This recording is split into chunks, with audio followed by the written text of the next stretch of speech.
পরিচয়টা দিতেছি।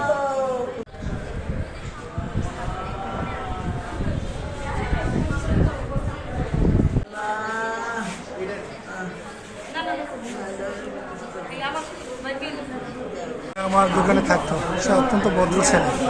সে গত এক সপ্তাহ আগে বিয়ে করছে, রাতের মেহেন্দিটা শুনেছে। গতকালকে রাত্রে 10টার দিকে আমার দোকান থেকে গেছে।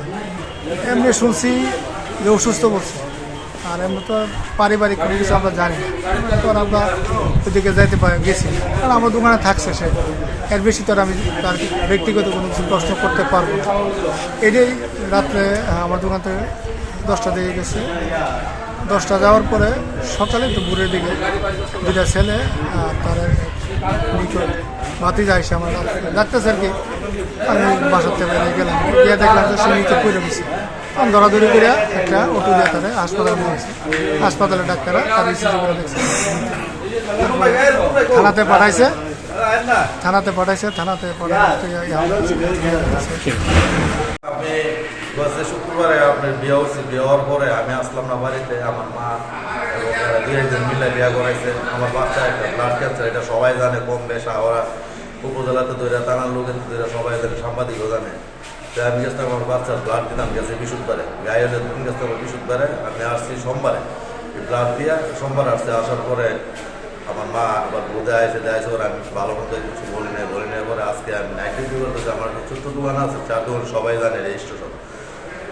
তো আমার পরিবারে 5টার সময় ফোন দিছে। হ্যাঁ, 5টার সময় ফোন দিয়ে দেওয়া গেছে তোমার বাইরে মারি লেগেছে। কে মারছে, কি আসবে বিষয় তা জানি না। পরে আমি বেরিয়ে আইলাম, মায়া দিয়ে আমার আম্মা ওই রাস্তা করে কান্দাছে। কী ব্যাপার তো আমার পুত্রে মায়ের কেনা মারছে করতেছে, বউ মারছে, কীভাবে মারছে, কেমনে মারছে করে যেতাম না। পরে পুলিশে তদন্ত করে দেখে আপনার ঘুমের বড়ি 6টা এই কোকের লোকে মিশাইয়া তারপর আপনি বালি চাপাতা মারছে। মারার মেয়ের অন্য লোকের সম্পর্ক আছে। এটা আমাদের মোবাইল বডি রাত্রে 4টার সময় সংবাদ পেয়ে ঘটনাস্থলে যায়।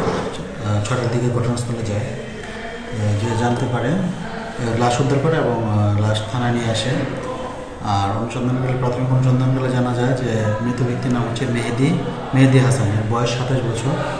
বাবার নাম হচ্ছে মৃত আলফু মিয়া।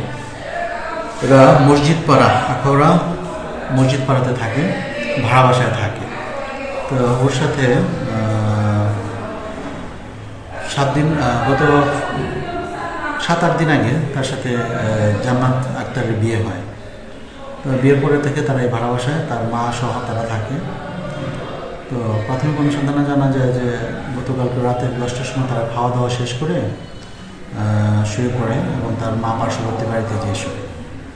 ভোর 4টার সময় তার বাড়ির মালিককে যে জানায় যে তার স্বামী মারা গেছে বা শুয়ে পড়ে আসছে নিচে। তখন তাকে দেখতে আসে এবং তার মা সহ সকলকে ডাকে এবং ঘটনাস্থলে এসে তারা হাজির হয়। তাদের সাথে কথাবার্তা বলে পুলিশকে খবর জানায়। তখন আমরা সংবাদ পেয়ে তাদেরকে ঘটনাস্থল থেকে মৃত লাশকে নিয়ে আসে এবং তাদের আত্মীয় স্বজন সহ জান্নাত আক্তারকে নিয়ে আসা হয়। জান্নাত আক্তারকে প্রাথমিক জিজ্ঞাসাবাদে সে জানায় যে তার স্বামীকে সে নিজেই হত্যা করেছে। গতকাল রাতে সে তার স্বামীকে কোকের সাথে 6টি ঘুমের ট্যাবলেট খাওয়ায়। তো একটু অচেতন হয়ে পড়লে তখন তাকে বালিশ চাপা দিয়ে মারে। তো প্রাথমিকভাবে সে জানায় যে বিয়ের পর থেকে সে একাধিকবার যৌন সম্পর্ক করার জন্য সারাদিনে অনেকবার চেষ্টা করে। তো সে এই জিনিসটা গ্রহণ করতে পারছিল না। তার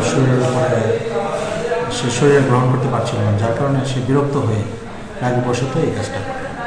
তো সে হত্যার দায় স্বীকার করেছে এবং সে হত্যাকাণ্ড করেছে আমি জানাই।